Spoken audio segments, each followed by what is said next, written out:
আজকে আমি কতগুলো আরএফএল এর জার নিয়ে আসছি আর এই জারগুলো খুবই সুন্দর লাগছে আমার কাছে দেখতে, তাই তো নিয়ে আসলাম 3টা জার। আর বাদাম রাখার জন্য খুবই সুন্দর একটা জার পাইছি। আসলে বাদামটা আমি আগে একটা প্লাস্টিকের বড় জারে রাখতাম সবগুলো পলিথিনের মধ্যেই, কিন্তু ওইভাবে দেখা যায় যে বেশি দিন একটা ভালো থাকে না, বারবার পলিথিন খুলতে হয় মেলতে হয়, খুব ঝামেলা লাগে। চোখের সামনে এত সুন্দর জার দেখে আর রাইখা আসি নাই, একবারে 3টা নিয়ে আসছি। 3টা 300 টাকা নিচ্ছে, 100 টাকা করে পিস, মানে 110 টাকা করে প্রাইস দেওয়া। ওরা হচ্ছে 10 টাকা করে কম রাখে প্রত্যেকটা শোরুমে।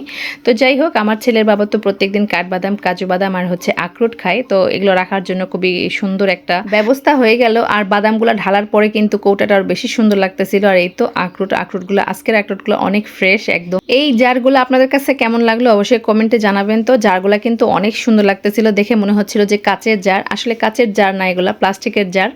আল্লাহ, ঢালতে গিয়ে আবার সবগুলো পড়ে গেল। কাজ করার সময় কিন্তু একটু একটু ভুল হয়েই থাকে। তো সবগুলো আখরোট আমি উঠাই নিলাম। আর আখরোট খাওয়া কিন্তু বাচ্চাদের জন্য, বড়দের জন্য, সবার জন্য খুবই উপকার।